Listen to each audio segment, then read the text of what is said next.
অনাথপেণ্ডিক শ্রেষ্ঠী যিনি জেতবন বিহার নির্মাণ করেছেন, দান করেছেন, এবং এই জেতবন বিহারের দান কথা শুনলে অভিভূত হওয়ার কথা। যেহেতু তিনি বন্ধুর বাড়িতে বেড়াতে গিয়ে বুদ্ধের সাক্ষাৎ লাভ করে এবং বুদ্ধের সাক্ষাতে সেই বুদ্ধের প্রতি শ্রদ্ধান্বিত হয়ে প্রার্থনা করেছিলেন যে তথাগত বুদ্ধ, মহান ভিক্ষু সংঘ এবং আপনার শুক বিহারের জন্য আমরা যদি একটি বিহার আমি দান করে আপনি গ্রহণ করবেন কিনা। বুদ্ধ বলেছেন, যথা অভিরুচি যদি হয়, সেরূপ হয়, যথার্থ হয়, তাহলে আমি সেটা অবশ্যই গ্রহণ করব। তাই তিনি শ্রাবস্তিতে এসে এই বিহার নির্মাণের জন্য জায়গা নির্বাচন করতে গিয়ে জেত উদ্যানটা তিনি নির্বাচন করেছিলেন। মূলত এটা একজন জেত কুমার, তিনি এখানে আমোদ প্রমোদ করতেন, কিন্তু জায়গাটা ছিল খুব সুন্দর। সে জায়গাটা তিনি জেত কুমারের কাছে যখন চাইলেন, তিনি বিক্রি করতে রাজি হলেন না। শেষান্তে তার পীড়াপিড়িতেই তিনি বলে উঠলেন, যদি আপনি যতটুকু পরিমাণ স্বর্ণমুদ্রা এখানে বিছিয়ে দিতে পারবেন ততটুকু পরিমাণ সেটা আপনার জায়গা হবে। মূলত জায়গাটা বিক্রি না করার চেতনাটাই ছিল এখানে তার প্রধান। কিন্তু অনাথপেণ্ডিক শ্রেষ্ঠী বুদ্ধের প্রতি এতই শ্রদ্ধান্বিত হলেন, তার কোষাগার থেকে তিনি স্বর্ণমুদ্রা এনে বিছিয়ে দিতে শুরু করলেন এবং জেতবন বিহারের অর্ধেক অংশ তিনি এই স্বর্ণমুদ্রা বিছিয়ে দিয়েছেন এবং তার পরিমাণ ছিল 18 কোটি স্বর্ণমুদ্রা। জেতকুমার এসেই ফিরে দেখলেন যে যেটা বিক্রি না করার জন্য তিনি বলেছেন সেটা এখন স্বর্ণ দিয়ে বিছিয়ে জায়গাটা কিনতে চাচ্ছেন। তখন জিজ্ঞাসা করলেন, শ্রেষ্ঠী অনাথপেণ্ডিক। তো অনাথপেণ্ডিক শ্রেষ্ঠীর আসলে মূল নাম ছিল সুদত্ত। তিনি অনাথকে পিণ্ডদান করতেন বলেই তার নাম হয়েছিল অনাথপেণ্ডিক। তখন বলছে, আপনি এমন কি এখানে তৈরি করবেন, স্বর্ণমুদ্রা বিছিয়ে দিয়ে এই জায়গাটা নিচ্ছেন? তখন বলছেন, আমি বুদ্ধ প্রমুখ ও ভিক্ষু সংঘকে এই জায়গাটা দান করব, বিহার নির্মাণ করব। তখন তার মনের মধ্যে এই চেতনা উৎপন্ন হলো, যদিও তিনি বুদ্ধকে দেখেন নাই, অবশ্যই তিনি কোনো মহাজ্ঞানী হবেন, যার জন্য 18 কোটি স্বর্ণমুদ্রা এখানে বিছিয়ে দিয়েছেন। অথচ এটা নিয়ে চাইলে তিনি তার চেয়ে আরও 4 গুণ 50 গুণ জায়গা ক্রয় করতে পারে, সুতরাং এখানে কোনো বিশেষত্ব আছে। তখন জেতকুমার বলছেন, থামো, এটি তুমি আর বিছিও না, বাকি অংশটা আমি দান করব।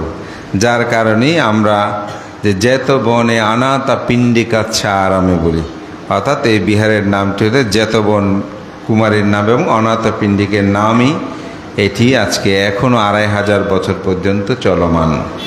এই অনাথপেণ্ডিক শ্রেষ্ঠী মোট 54 কোটি স্বর্ণমুদ্রা ব্যয় করে এই বিহার নির্মাণ করে এবং বুদ্ধ প্রমুখ ভিক্ষু সংঘের উদ্দেশ্যে দান কর্ম সম্পাদন করে।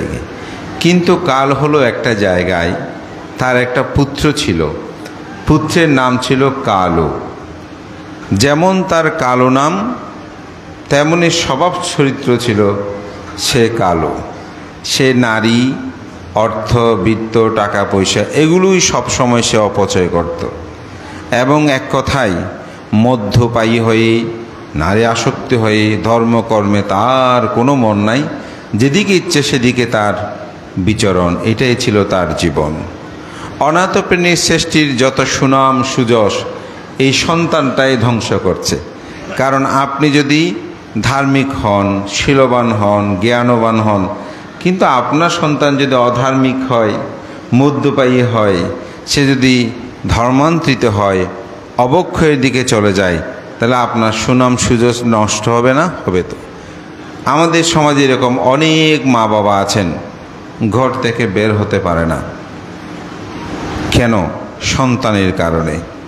সন্তানরা বিপদগামী হয়েছে, সভা সমিতিতে যায় না, লুকিয়ে থাকে। আমি এরকম অনেক মানুষ দেখেছি, খুব ভালো লিখেন, অনেকগুলো বই প্রকাশনা করেছেন, কিন্তু সন্তানের কারণে সমাজে আর সভা সমিতিতে যায় না। তাহলে এভাবেই আমাদের মা বাবার অনেক সময় ছেলে মেয়ের কারণেই মুখ নিচে হয়, কান কাটে, নাক কাটে, আমরা বলি না? অনাথপ্রেমিক শ্রেষ্ঠীর জীবনটাও এমন হয়ে উঠেছিল যে এই সন্তান এরকম বেবিচারে লিপ্ত, মদ্যপায়ে লিপ্ত, খারাপ কাজে লিপ্ত। প্রায় সময় এসে পিতার কাছেই অর্থ খোঁজে, এটা দাও সেটা দাও, না দিলে সেই জোর করে নিতে চায় এবং অনাথপ্রেমিক শ্রেষ্ঠীও তাকে অনেক বকাঝকা করে শিক্ষা দেয়, কিন্তু এই ছেলে এগুলো কোনো কিছুই শোনে না। তো একদিন তিনি চিন্তা করলেন, আমার এই সন্তানকে কিভাবে সৎপথে আনা যায়? এরকম হলে তো আমার মান সম্মানও চলে যাবে, আমার সন্তানটাও নষ্ট হয়ে যাবে। তো একদিন সে যখন টাকার জন্য আসছে, বাবা আমাকে অর্থ দাও, আমাকে এত টাকা লাগবে। তো যেই টাকা চাইল তার চেয়ে তিনি একদম চতুর্গুণ টাকা দেওয়ার জন্য প্রস্তাব দিলেন। বলে তোমাকে আমি 1 টাকা বা 150 নয়, তোমাকে আমি 500 কাহন দেব। তখন মুদ্রার নাম ছিল হয়তো কাহন। তো ধরেন আমাদের প্রজন্মকে বোঝানোর জন্য টাকাই বলি। তো বলছে 500 টাকা তোমাকে দেব, তুমি এই 500 টাকা পাবে, তবে একটা সত্য আছে। যেতবন বিহারে বুদ্ধ প্রতিদিন প্রতি রাত্রে অমাবস্যা পূর্ণিমায় ধর্ম দেশনা করে, আজকেও ধর্ম দেশনা করবে। তুমি যদি সেখানে যাও, সারা রাতটা কাটিয়ে আসো, তাহলে তোমাকে আমি 500 টাকা বা 500 কাহন তোমাকে আমি দেব। তো সেই চিন্তা করছে, বাবার কাছে 50-100 টাকা চাইলেই বাবার অনেক বকাঝকা, অনেক কথা শুনতে হয়। কিন্তু যদি ওখান থেকে ঘুরে আসি, তাহলে এক রাত যদি এমনি তো রাত্রে ওখানে মানুষজন দেখবো, বুদ্ধ কি বলবে না বলো, আমার কি, আমি যত বলে ঘুরে টুরে মানুষজন দেখে রাতটা কাটিয়ে যদি সকালে আসতে পারি, তাহলে তো কাজ হয়ে গেল, আমি 500 টাকা বা 500 কাহন আমি পেয়ে যাব। সে রাজি হয়ে গেল, বলে যে বাবা দেবে তো, ওদের অবশ্যই দেব। সে গেল যেতবন বিহার গিয়ে মানুষজন দেখে, সবাইকে সবাই ধর্ম কথা শোনে না, কেউ ঘুরে কেউ বাইরে। তো সেরকম সে ঘুরতে ঘুরতে কোনো রকমে কখন রাত শেষ হবে এই চিন্তায় সে নিমগ্ন হলো। ঠিক ভোর হলো, দ্রুত যেতবন বিহার থেকে বাড়িতে আসলো। এসেই পিতাকে বলল, আমি সারা রাত সেখানে ছিলাম, তুমি আমাকে 500 কাহন, 500 টাকাটা দিয়ে দাও। তো পিতা একদম কোনো কথা বলল না, 500 টাকা তাকে বের করে দিল। সেগুলো নিয়ে সে আমোদ প্রমোদ করেই মানে জীবন অতিবাহিত করতে শুরু করলো। যখনই আবার অষ্টমী আসলো, তখন বাবার আশেপাশে ঘুরতে শুরু করলো, কারণ অষ্টমী অমাবস্যাতে বুদ্ধ সর্বরাত্রি ধর্ম দেশনা করেন। এখন সে আশেপাশে ঘুরছে, পিতাও বুঝতে পারছে, আমার মনে হয় ছেলে বিহারে যেতে চাচ্ছে। ও অনায়াসেই বকাঝকা না শুনে যাতে 500 টাকাটা পায় বা কাহনটা পায়। পিতাও বুঝতে পারলো ছেলেও আশেপাশে ঘুরছে, পিতা কখন বলে আমাকে যেতে বনে যেতে। তখন পিতা তাকে ডাকলো, বলে যে তুমি কি আজকে যেতে বনে যাবে? আজকে তো অষ্টমী। বলে যে হ্যাঁ অবশ্যই যাব, তবে ওই 500 টাকাটা দিতে হবে। বলে যে ঠিক আছে, তোমাকে 500 নয়, আমি 1000 কাহন দেব, অর্থাৎ 1000 টাকা দেব, কিন্তু আমার একটা শর্ত আছে। কি শর্ত? আমার শর্ত হচ্ছে, বুদ্ধ যে ধর্ম কথাগুলো বলে সে ধর্ম কথাগুলো থেকে কয়েকটা কথা আমাকে এসে বলতে হবে। যদি তুমি এসে কয়েকটা কথা আমাকে বলতে পারো, তাহলে তুমি 1000 কাহন পাবে, অর্থাৎ 1000 টাকা পাবে। সে তো মহা খুশি, কারণ যেখানে 500 টাকা গুললে পাবো, বুদ্ধ সারা রাত কথা বলে, 2-3টা বাক্য কি আমি মনে রাখতে পারবো না? ওই 2-3টা বাক্য মনে রেখে এসে বললেই আমি 1000 পাবো, একদম সহজ উপায়ে পাওয়া। অন্যথায় তো নিতে গেলে বাবার কাছে বহু বকাঝকা শুনতে হয়। তিনি রাজি হলেন, যেতবন বিহারে গেলেন। গিয়ে সেখানে মানুষজন তো ধর্ম কথা শুনছে, সে এদিক সেদিক ঘুরতে ঘুরতে হঠাৎ তার মনে আসলো, এখন বুদ্ধের কয়েকটা কথা যদি আমি বলতে না পারি, তাহলে তো টাকা পাবো মাত্র 500, 1000 পাবো না। সুতরাং বুদ্ধ কি বলে একটু শুনি। তখন তিনি ধর্ম সভায় বসলেন বুদ্ধের কয়েকটি কথা শোনার জন্য। সেখানে বুদ্ধ দান কথা, শীল কথা, ভাবনা কথা বুদ্ধ বলতে শুরু করলো। তো আমি দানকতা, শীলকতা, ভাবনা কথাটা একটু পরে বলবো, তবে আমি মূল বক্তব্যটা এখানে শেষ করছি। এই কাহিনীটা যখন আনুপূর্বিক ধর্মদেশনা বলে এটাকে, প্রথমে দানকথা বলতে হয়, শীলকথা, ভাবনা কথা। ত্রিপিটক শাস্ত্রে তাকে বলা হয় অনুপূর্বিক ধর্মদেশনা। এরকম বুদ্ধ যখন অনুপূর্বিক ধর্মদেশনা করতে লাগলেন, তখন এই অনাথ প্রেমিক শ্রেষ্ঠীর পুত্র কালো নিজেকে উপলব্ধি করতে শুরু করলেন। ওহো, আমার জীবনটা কীভাবে অতিবাহিত হচ্ছে! আমি তো এই প্রাণী হত্যা, চুরি, বেবিচারি, মিথ্যা, ভেদকতা, কর্কশকতা, সুরামদ, গাঁজা, নেশাদ্রব্য সেবন করে আমার জীবনটাকে আমি ধ্বংস করছি। বুদ্ধির এই অমিতময় ধর্মকথা তার হৃদয়ে, তার আত্মজীবনটাকে প্রশ্নবিদ্ধ করল। ওহো, আমি কি করছি! তখনই বুদ্ধের কথায় তিনি মগ্ন হলেন।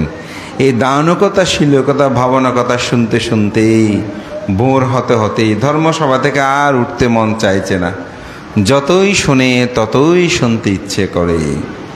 এরকম যতই শুনছে তার মন ততই প্রসন্নতায় ভরে উঠছে। বোর হতে হতেই, বুদ্ধির ধর্মদেশনা শেষ হতে হতেই তার মধ্যে ধর্মচক্ষু জ্ঞান উৎপন্ন হয়,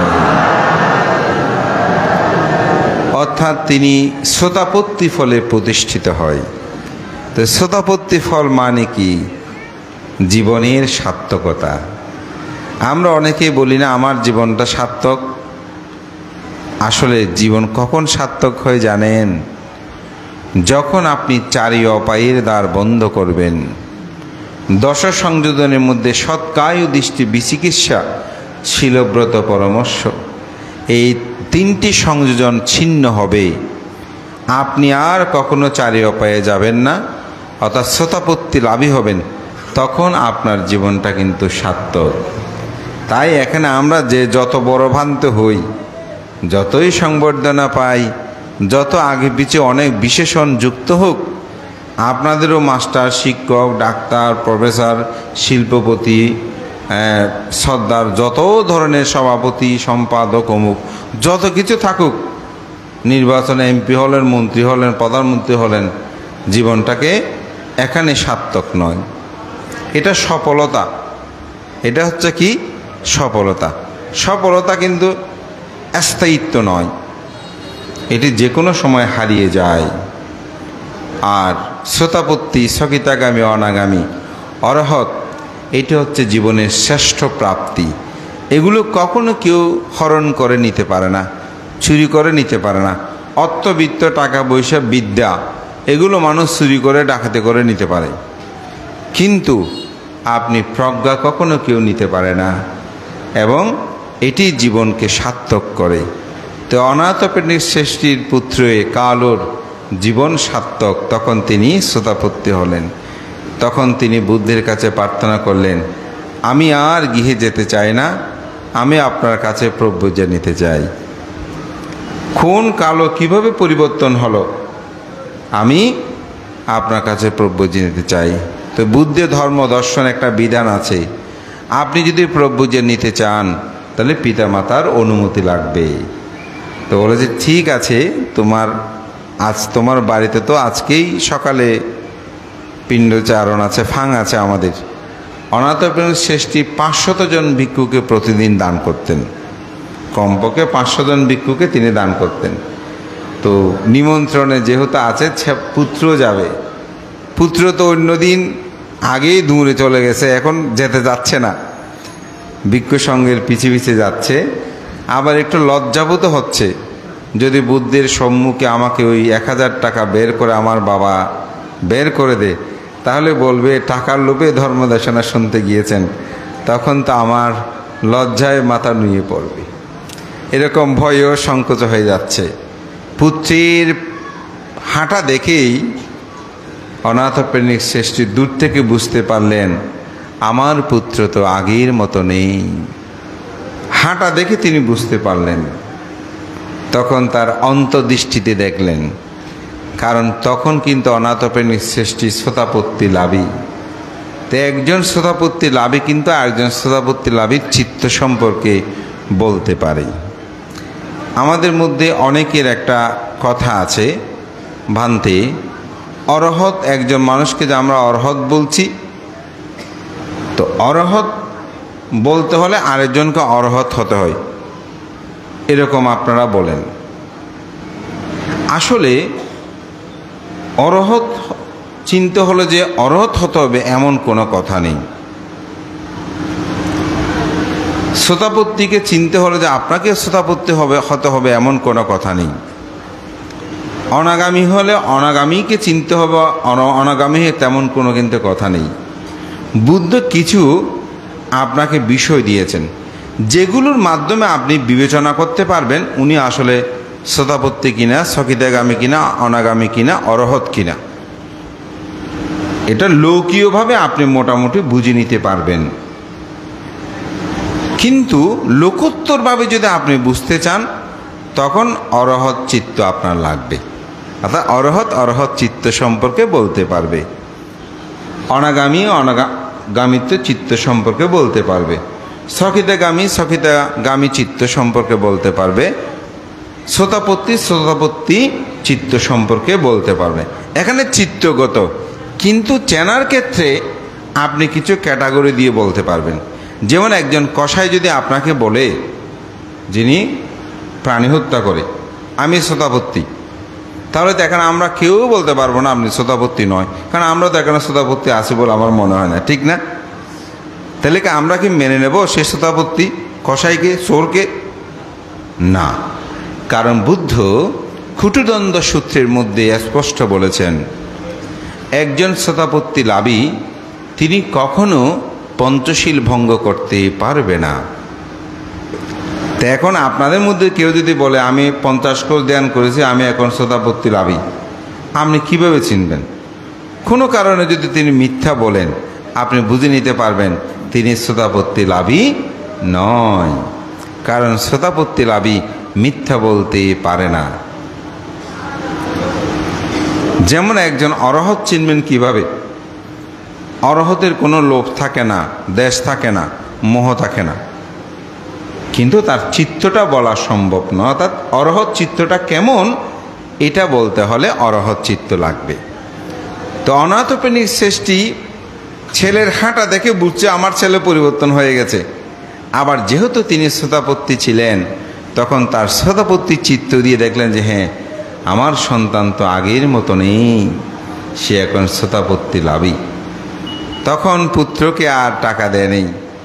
পুত্র যখন আসলেন বাবাকে বললেন আমি প্রভুজ্য নিতে চাই, অথবা আমি শ্রমণ হতে চাই। পিতা অনুমতি দিলেন। এই অনাথপ্রেমিক শ্রেষ্ঠীর পুত্র তিনি প্রভুজ্য ধর্ম গ্রহণ করলেন। আমার এই গল্পটা বলার কারণ আজকের যে বিষয়বস্তুটা সেটা তো যুব সমাজের অবক্ষয়ের কারণ কি এবং সমাজের শান্তি শৃঙ্খলা রক্ষায় সদ্ধর্ম ও বিকাশে ভিক্ষু সংঘের ভূমিকা এবং দানশীল ভাবনার তাৎপর্য। তা আমি এই জন্যই বলছি আমাদের সমাজ গগনে যে আমাদের সন্তান যে যুব সমাজ এরা কিভাবে অবক্ষয় হচ্ছে, অবক্ষয় থেকে আপনি কিভাবে তাদেরকে মুক্ত করবেন। আমি প্রথমে তার একটা ভালো দিক আপনাদেরকে বললাম। সন্তানগণকে আপনারা কিভাবে সৎ পথে আনবেন তার একটা দিক নির্দেশনা বুদ্ধের আলোকে আমি এখানে উপস্থাপনা করেছি। ধর্মপ্রাণ প্রিয় উপাসক উপাসিকা বিন্দু, যুব সমাজ অবক্ষয়ের কারণ কি, অর্থাৎ আমাদের তরুণ তরুণী যারা আছেন, আমাদের ছেলে মেয়েরা তারা কেন অবক্ষয়ের দিকে যাচ্ছে, তার একটা অবশ্যই কারণ আছে। জন্ম থেকে কিন্তু কেউ সৎ হয়নি, অসৎ হয়নি। এগুলো আমাদের পরিবেশ পরিস্থিতি আমাদের সমাজটাকে এভাবেই নিয়ে যাচ্ছে। তো সেজন্য আমি কয়েকটা বিষয় ভাগ করে এখানে আলোচনা করব।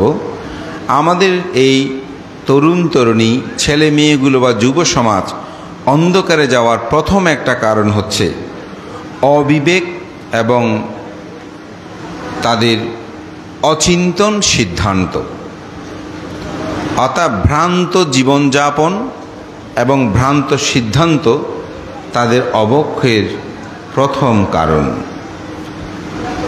তারা যখন একেবারে একটু তরুণ হয়ে যায়, অর্থাৎ শৈশব কৈশোরটা অনেকটা কিশোর জীবনটা অতিবাহিত করার পরে যৌবন প্রাপ্ত হয়, তখন আমাদের ছেলে মেয়েগুলো একটু বিবেকহীন হয়ে পড়ে এবং তাদের চিন্তনগুলো খুব বেশি দ্রুত নেয়। এই দ্রুত সিদ্ধান্ত নেওয়া এবং অবিবেচক হওয়া আমাদের তরুণ সমাজের অবক্ষয়ের একটি অন্যতম কারণ। আমাদের মা বাবারা যখন আমাদেরকে শাসন করে যে তোমরা এটা করবে না, ওটা করবে না, আমরা শিশুকাল বা কৈশোরে কিছুটা কিশোর বয়স অনেকটা মানি, কিন্তু যখন যুবক হয় তখন আর আমরা মানতে চাই না। তা আমরা মনে করি যে আমরা যেটা বুঝি সেটা অনেক ভালো বুঝি, মা বাবারা সেটা বুঝে না। এবং অনেক সময় আমাদের এই তরুণরা বলে ফেলে তোমরা এগুলো বুঝবে না, এখন ডিজিটাল যুগ, এরকম বলে ওদেরকে চুপ করিয়ে দেয়। কিন্তু আপনি যে একটা অভিজ্ঞতার জ্ঞান প্রসূত মা বাবার জীবন, এটাকে আমরা অনেক সময় মূল্যায়ন করতে চাই না। মূল্যায়ন করতে চাই না বলে আমরা অন্ধকারে যাই। অনেক সময় হয়তো ফেরার সুযোগ থাকলে অন্ধকার থেকে ফিরে আসি, আবার অন্ধকার থেকে ফিরে আসার সুযোগ আমাদের আর হয় না। এজন্য আমি তরুণ সমাজদেরকে বলবো, বিবেকবান হবেন। পিতামাতা গুরুজন যে শিক্ষাটা আপনাকে প্রদান করে সেটা নিয়ে একটা চিন্তা করবেন। হুট করে কোনো সিদ্ধান্ত গ্রহণ করবেন না। হুট করে সিদ্ধান্তটাই আমাদের অবক্ষয়ের অন্যতম একটি কারণ। যেমন আপনি কোনো একটা কারণে কোনো সম্পর্কের বিচ্ছেদ হলো, আপনি মানসিক কষ্ট পাচ্ছেন, তো আপনি বন্ধু বান্ধবী যারা আছে হয়তো তাদেরকে এটা শেয়ার করলেন। তারা কি বলল? বলে এই দুঃখ থেকে যদি তুমি মুক্তি লাভ করতে চাও তাহলে মদ্যপায়ী হও, গাঁজা খাও, নেশাদ্রব্য সেবন করো, এই জীবন আর কি, জীবনটা শেষ হয়ে গেছে। এদিকে তাকে অন্ধকারে নিয়ে গেল। এই মদ্য, গাঁজা, আফিন, ইয়োবা এগুলো দিলে কি মনে করে দুঃখটাকে আপনি ভুলে যাবেন, অর্থাৎ মাতাল হলে দুঃখটা ভুলে যায়। কিন্তু এই মদ্যপানি মাতাল হয়ে তো জীবন যাপন করা যাবে না। আপনি কি মাতাল হয়ে আজীবন চলতে পারবেন? আপনার জীবন জীবিকা একটু অতিবাহিত হবে। এমনকি নারীরা পর্যন্ত এখন সেরকমভাবে বিভিন্ন নেশায় তারা নেশাগ্রস্ত হচ্ছে। এটি হচ্ছে আমাদের যুব সমাজের অবক্ষয়ের একটি অন্যতম কারণ। এবং এরকম হুট সিদ্ধান্ত, আজকে একটু খাচ্ছে, তিনি জ্ঞানহীন হয়ে পড়ছে, হয়তো ভুলে থাকছে কিছুক্ষণ, সে সিগারেট খাচ্ছে, অন্ধকার পথে চলে যাচ্ছে, মনে করছে না আমার জীবনটা, আমি ওদের দুঃখকে ভুলতে পারছি। আসলে এভাবে দুঃখকে কখনো ভোলা যাবে না। আমি মনে করি পিতামাতার শিক্ষাটা সবচেয়ে বড়।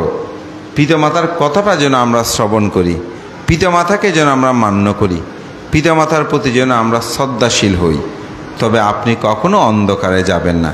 তা আমি যে কথাটা বলছিলাম, অবিবেক আমাদের চিন্তা চেতনা এবং সিদ্ধান্ত, এটি অবক্ষয়ের জন্য একটা মূল কারণ। এটা নিয়ে একটা খুব ছোট গল্প আছে, আমি অনেক জায়গায় এটা তরুণদেরকে উদ্দেশ্য করে বলেছি এবং তরুণীদেরকে। একটা পুকুরে দুটা কচ্ছপ বাস করে, একটা হচ্ছে যুবক কচ্ছপ, আরটা হচ্ছে বৃদ্ধ কচ্ছপ। তো যুবক কচ্ছপটা ছোটবেলা থেকেই বৃদ্ধ কচ্ছপের কথা খুব শুনত, একদম শিশুকাল থেকে। কিন্তু যখন একটু তারুণ্যের ছোঁয়া আসলো, যুবক হলো, তখন সেই যুবক কচ্ছপ বৃদ্ধ কচ্ছপের কথাটা একটু শুনতে চায় না। মনে মনে সন্দেহ পোষণ করে, বোধহয় এই বৃদ্ধ কচ্ছপ আমাকে ভুল শিক্ষাগুলো দেয়। তো শিক্ষার বিষয় ছিল এটা, এই পুকুরের মধ্যে একটা নিষিদ্ধ জায়গা ছিল। তো তিনি প্রায় সময় বলতেন, তুমি এই নিষিদ্ধ জায়গায় যেও না, এখানে গেলে তোমার বিপদ হবে। তো ছোটোবেলায় শুনে, যেমন ছোটোবেলায় আমরা মা বাবার কথা শুনতাম, তো ওখানে যেও না, এটা করো না বললে আমরা শুনতাম। কিন্তু সে যখন একটু যুবক হলো, তখন সে বলছে মনে হয় ওই নিষিদ্ধ জায়গায় কোনো ভালো কিছু আছে, উনি আমাকে যেতে দেন না, উনি নিজে গিয়ে এগুলো খেয়ে আসেন। অবশ্যই এখানে কোনো ফের থাকতে পারে। তো একদিন তিনি বৃদ্ধ কচ্ছপকে না জানিয়ে এই যুবক কচ্ছপ সেখানে গেলেন, ওই নিষিদ্ধ জায়গায় গিয়ে দেখলেন সত্যি সত্যি সেখানে অনেক রসালোযুক্ত খাদ্য আছে, ভালো ভালো খাদ্য আছে। তখন সে গালিমন্দ করতে শুরু করলো। কাকে? বৃদ্ধ কচ্ছপকে। বোধে বৃদ্ধ কচ্ছপ বড় সৎ প্রতারক প্রবঞ্চক, সে আমাকে এতদিন এই জায়গায় আসতে দেয় নাই, সে বোধহয় চুরি করে এখানে এসে রসালোযুক্ত খাদ্য খেয়ে যেত, আর আমি অনেক কষ্ট করে আহার সংগ্রহ করে করে আমাকে খেতে হতো, এটা তো বড় প্রতারক। এরকম বলে বলেই সে খেতে শুরু করলো, সে রসালোযুক্ত খাদ্য খেলো। প্রতিদিন তারা নির্দিষ্ট সময় একটা জায়গায় আসে খাদ্য সংগ্রহের পর, গ্রহণ করার পর। সেদিন যুবক কচ্ছপের আসতে দেরি হচ্ছে, যেহেতু নিষিদ্ধ জায়গায় সে চলে গেছে বিশাল পুকুরের মধ্যে। তো যুবক কচ্ছপ আসার বিলম্বতা দেখে তিনি খুব ভাবছেন, যুবক কচ্ছপ আজকে আমার সাথেও যায়নি, ভিন্ন পথে গেছে, কোথায় গেল কোথায় গেল, এরকম সে চিন্তা করতে করতে যুবক কচ্ছপটা চলে আসছে। তো এসে জিজ্ঞাসা করছে, হে যুবক কচ্ছপ, তুমি কোথায় ছিলে? তুমি আজকে এত দেরি করলো কেন? বলে যে, হ্যাঁ আমি কোথায় ছিলাম, আপনি তো বড় প্রতারক প্রবঞ্চক, আমার সাথে আপনি অনেক প্রতারণা করেছেন। আপনি আমাকে এই ছোটোবেলা থেকে ওই নিষিদ্ধ জায়গায় আপনি আমাকে যেতে দিতেন না, বলতেন এটা গেলে তোমার বিপদ হবে, নিষিদ্ধ জায়গা, এখানে তুমি যেও না। আজকে আমি ওখানেই গিয়েছি, ওখানে গিয়ে খুব ভালো খাদ্য খেয়েছি, আপনি তো বড় সৎ প্রবঞ্চক, আমাকে এতদিন আপনি যেতে দেননি, আপনি কি কাজটা ভালো করেছেন? এরকম বলে বৃদ্ধ কচ্ছপকে ভর্ৎসনা করছেন। তো বৃদ্ধ কচ্ছপ চুপ করে আছেন। তার কথা বলা যখন শেষ হলো, বলে যে, তুমি সত্যি সত্যি ওখানে গিয়েছো? বলে যে, হ্যাঁ আমি ওখানে গিয়েছি, খুব ভালো খাদ্য পেয়েছি। তো তুমি এখন কেমন আছো? বলে, আমি খুব ভালো আছি, তবে একটা সুতা আমার মুখ থেকে যাচ্ছে না। এই কথোপকথন হতেই সুতাটা টান পড়ল। বলে, সুতাটা তো আমাকে টেনে নিয়ে যাচ্ছে। তো বৃদ্ধ কচ্ছপ বলছে, কি টেনে নিয়ে যাচ্ছে? বলে যে, হ্যাঁ আমি পিছনে টানলে আমি ব্যথা পাচ্ছি, গলার মধ্যে আমার তীব্র ব্যথা বেদনা উৎপন্ন, তো সুতার যেদিকে টানছে আমাকে সেদিকেই চলে যেতে হচ্ছে, আমাকে আপনি বাঁচান, আমাকে রক্ষা করেন, আমাকে রক্ষা করেন, আমি তো বোধহয় বাঁচব না, আমাকে তো টেনেই নিয়ে যাচ্ছে। তখন বৃদ্ধ কচ্ছপ বলল, হে যুবক কচ্ছপ, তুমি যতদিন আমার কথা শুনেছ ততদিন আমি তোমাকে রক্ষা করেছি, এখন তো তোমাকে রক্ষা করার ক্ষমতা আমার নাই। তুমি সেই নিষিদ্ধ জায়গায় গিয়ে নরগণ অর্থাৎ মানুষগণ সেখানে রসালোযুক্ত খাদ্যে বড়শি দিয়ে নিক্ষেপ করেছে, তুমি সেখানে গিয়ে রসালোযুক্ত যে খাদ্যগুলো গ্রহণ করেছ, তোমার গলায় এখন সে বড়শি গেঁথে আছে। এই সুতা কাটার মতন শক্তি তোমারও যেমন নাই, তেমনি আমারও নাই। সুতরাং তুমি যতদিন আমার কথা শুনেছ ততদিন আমি তোমাকে রক্ষা করতে পেরেছি, যখন তুমি আমার কথা শোনো নাই, এখন রক্ষা করার মতন শক্তি সামর্থ্য আমার কোনোটাই নাই। সেখানেই বিদায় হলো। এই যুবক কচ্ছপকে তুলে নিল পানি থেকে। কচ্ছপকে কিভাবে হত্যা করে তো জানেন, গরম পানিতে দিয়ে তাকে হত্যা করলো, তাকে ভক্ষণ করলো। তো আমি এই গল্পের উপমা, এটা কোনো জাতকের না, একটা রূপক গল্প। এখানে একটা শিক্ষণীয় বিষয় হচ্ছে, আমরা যতদিন মা বাবার কথা শুনি ততদিন আমরা ভালো থাকি। দেখবেন যখন তাদের কথা না শুনে স্কুলটা পেরিয়ে কলেজে যাই, 9-10 এবং 9-10-এর পরে একটু তারুণ্যতা আসে, স্কুল করে, তখন আমরা মনে করি মা বাবা যেটা বলে তারা আমার অমঙ্গল চায়। আমি ওদিকে গেলে একটু আনন্দ লাগে, নাচ গান করলে, ফুর্তি করলে, ঘুরলে বন্ধু বান্ধবের সাথে, এখানে সেখানে গেলে আমি যে সুখটা পাই, আমার মনে হয় মা বাবা আমাকে সুখটা দিতে চায় না। সেজন্য মা বাবার প্রতি আমরা বিরক্ত হই। রাত দিন যখন মোবাইল ফোন এগুলো নিয়ে আসক্তযুক্ত হই, মা বাবা আমাদেরকে নিষেধ করে, আমরা মনে করি না মা বাবা আমাদের মঙ্গল চায় না, তখন আমরা ভিন্ন পথে চলা, অন্ধকার পথে চলে যাই। ওই যুবক কচ্ছপ যেমন অন্ধকার পথে চলে গেল, তাকে আর ফিরে আনা যায় না। আমাদের মধ্যেও যে ছেলে মেয়েগুলো এরকম অন্ধকারে চলে যায়, তাদেরকে আর ফিরে আনা যায় না। এই জন্যই অবিবেচক এবং চঞ্চল হয়ে যখন কোনো সিদ্ধান্ত গ্রহণ করে তখন যুবকদের পতনের একটা অন্যতম কারণ। দ্বিতীয় আরেকটা হচ্ছে অশুভ অসৎ সংসর্গ। এটা বুদ্ধ ব্যজ্ঞপদ্য সূত্রের মধ্যে বলেছেন সেখানে হচ্ছে অসতের যখন সৎ লোকের সংস্রব, অর্থাৎ সৎ মানুষ ছাড়া যদি আপনি অসতের সংস্রবে পড়েন তাহলে আপনি আর সৎ পথে থাকতে পারবেন না।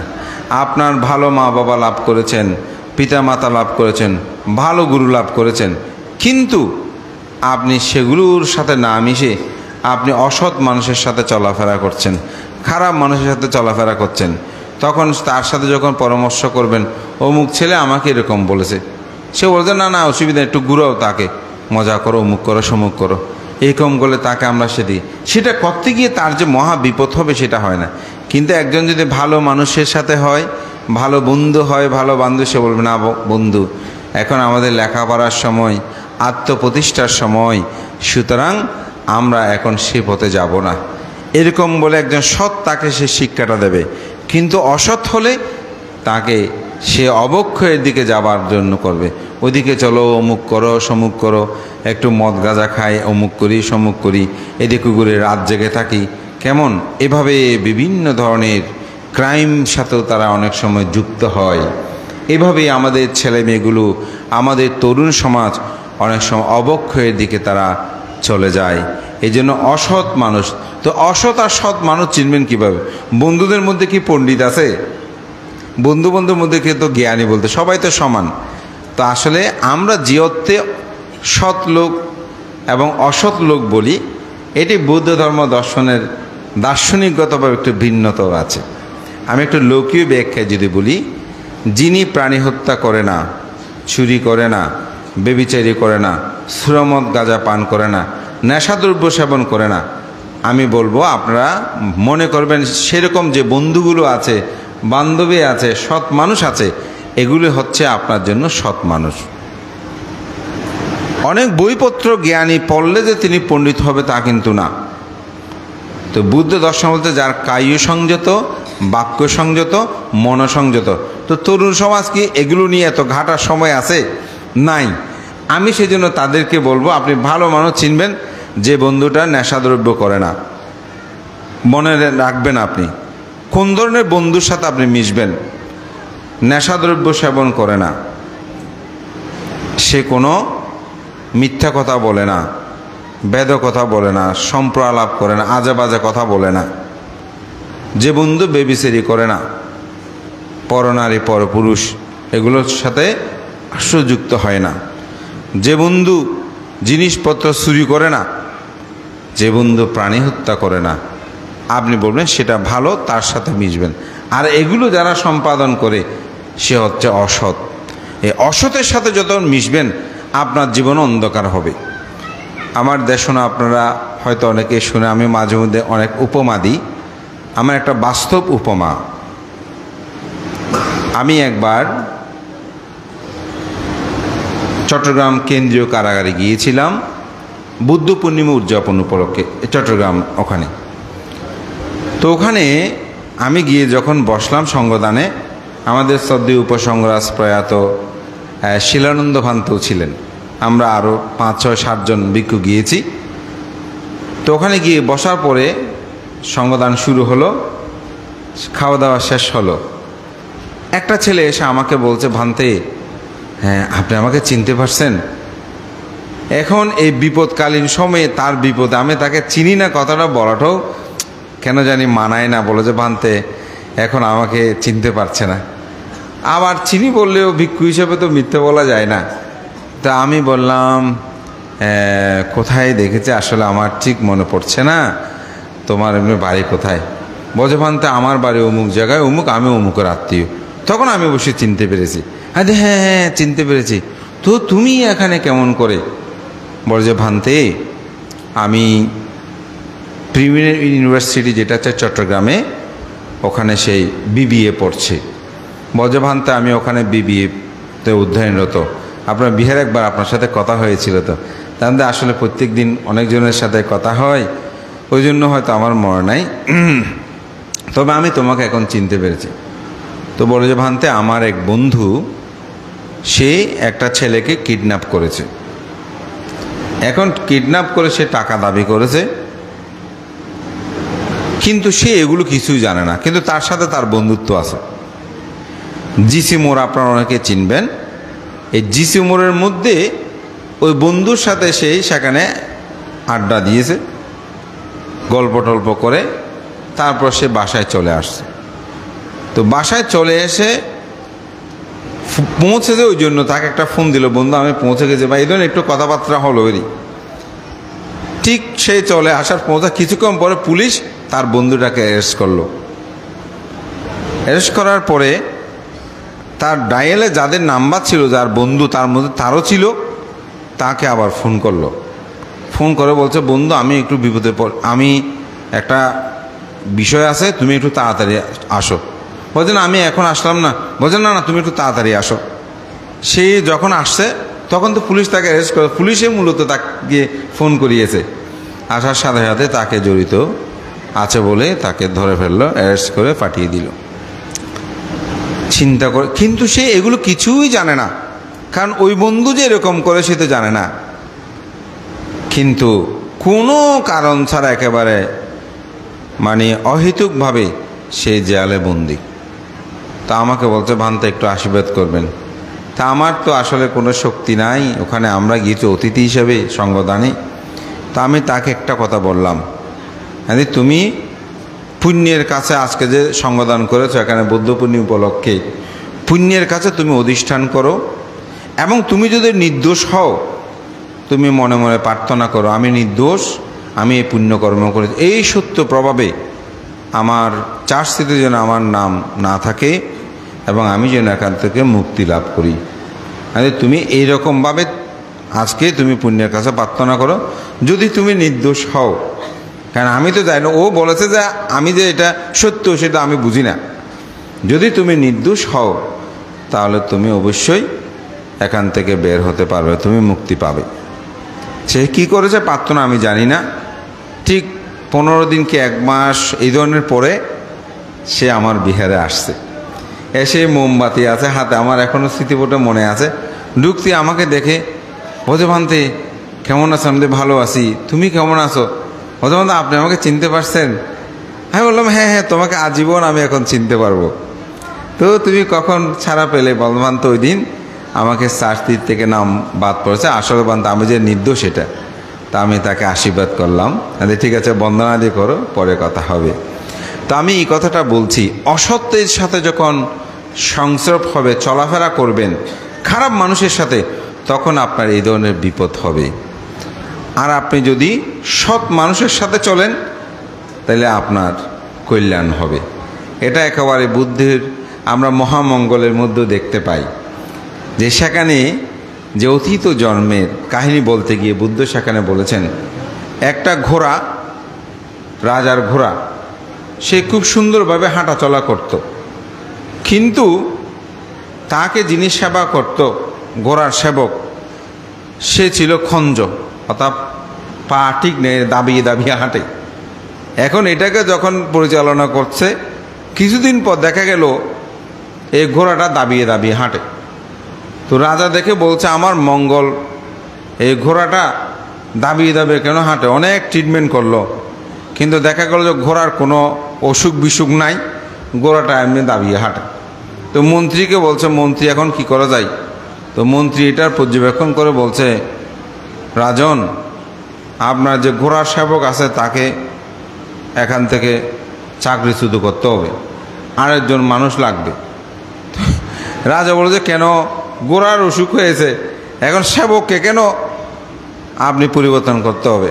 বলছে আমি যেটা বলছি আপনি যদি সেটা শোনেন, আমাকে যেহেতু দায়িত্ব দিয়েছেন এটাকে বাদ দেন। তো তাকে বাদ দিল, সুন্দর করে হাঁটে এরকম একটা সেবক নিয়োগ দিল, তো ঘোড়ার সেবা করার জন্য।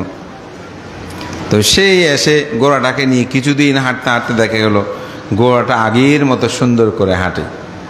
তখন রাজা মন্ত্রীকে বলছে, মন্ত্রী এটা কি হলো? এখন তুমি এটা পরিবর্তন করে যখন আরেকজন কি দিয়েছে, এখন তো আমার ঘোড়া ঠিক হয়ে গেছে, বলে যে রাজন, আপনার আগের যে ঘোড়া জিনিস সেবা দিত, বেড়াতে নিয়ে যেত, হাঁটাতো, ঘোরাতো, সেই ছিল খঞ্জ। সে দাবিয়ে দাবিয়ে হাঁটতো, ওইটা দেখে গরু দাবিয়ে দাবিয়ে হাঁটে। আর এখন যেটাকে নিয়োগ দিয়েছে সে সুন্দর করে হাঁটে, যার কারণে সেটা দেখে আপনার ঘোড়াটাও সুন্দরভাবে হাঁটতে শুরু করেছে। এরকম বুদ্ধ দর্শনে অনেক উদাহরণ আছে। অর্থাৎ আপনি খারাপ মানুষের সাথে চলবেন, আপনিও খারাপ হবেন। এই স্বামী স্ত্রীর মধ্যে অনেক ঝগড়া হয়তো, যখন মদতির সাথে আপনি বসবেন, স্ত্রী যদি কোনো ক্রমে দেখে তাহলে বলবো যে তুমিও মদ খেয়ে এসেছো মনে হয়, না খেলেও কিন্তু আপনি বকাঝকা শুনবেন, ঠিক না? এবং করাটা উচিতও, কারণ আপনি ওনার এই মদতির সাথে মিশতে মিশতে আপনিও মদ খাওয়াটা শুরু করে দেবেন। সেভাবেই তো মানুষ শিখে, তাই না? তো এই জন্য আপনি সৎ মানুষের সাথে চলবেন, আপনি সৎ হবেন। এই যুব সমাজ অবক্ষয়ের একটা মূল কারণ এই অসৎ মানুষের সাথে চলা, অসতের সাথে উঠোবসা করা। এটা হচ্ছে আমি মনে করি অন্যতম কারণ। এবং এই বিষয়টা আমাদেরকে সচেতন হয়ে আমরা যেন সৎ মানুষের সাথে চলি, যিনি ভালো সৎভাবে জীবনযাপন করে, তার সাথে মিশলে কথা বললে মানুষের জীবনটা পরিবর্তন হয়। আরেকটি অবক্ষয়ের কারণ সেটা হচ্ছে ভোগবাদ ও সংযমহীনতা। আমরা অনেকে আছে অর্থবিত্তের লোভে, ভোগের লোভে আমরা অনেকেই অন্ধকার পথে চলে যাই। আমাদের তরুণ সমাজ, তরুণী সমাজ ভোগ্য বস্তুর প্রতি, পঞ্চকামগুণের প্রতি, নারী পুরুষের প্রতি, পুরুষের নারীর প্রতি আসক্তিযুক্ত হই। আমরা মনে করি এই সুন্দর মানুষটা আজীবন সুন্দর থাকবে। তিনি কি আজীবন সুন্দর থাকবেন? থাকবে না তো, এটি তো ক্ষণকাল। কিন্তু এটাকে ভোগ্য বস্তুর মতো মনে করে দেহ আবৃত হয়ে আমরা সেদিকে ধাপমান হই, ভুলে যাই, মনে করি ও মানুষটা কি সুন্দর, এই নারীটা কি সুন্দর, এই পুরুষটা কি সুন্দর। এই সুন্দরের প্রতি আসক্ত হই, ভোগ্য বস্তু। তার কাছে অনেক ধন সম্পদ তালিকা আছে, আমি যদি অমুকের সাথে পালায় যাই, অমুকের সাথে থাকি, অমুকে আমি অনেক ভোগ্য বস্তু পাবো। কিন্তু সেগুলো কি আপনার সুখ হবে কোনো দিন? কোনো দিন হবে না। এই ভোগ্য দেখেন তো, অনেকেই আমাদের মধ্যে আছে ধর্ম ত্যাগ করেছেন, বংশ ত্যাগ করেছেন, নিজে অন্ধকার পথে গেছেন, গিয়ে কি সুখী আছেন? নাই। কারণ এটা পৃথিবীতে কেউ থাকতে পারবে না। কেন? কারণ এগুলো হচ্ছে ক্ষণস্থায়ী, যেটা বুদ্ধ দর্শন বলছে অনিত্য, দুঃখ, অনাত্মা। এখানে এই সামনের সারিগুলো একটু দেখেন, আমাদের যে মাতৃজাতি আছে, পিতৃজাতি আছেন, ওনারা আমাদের মতন তরুণ সুন্দর যুবক যুবতী ছিল না? ছিল তো। কিন্তু তারা কি এখন এমন আছেন? নাই। আমরা যারা এখন আছে, পিছনে বলেন সামনে বলেন, আমরা সেরকম হব না? হব তো।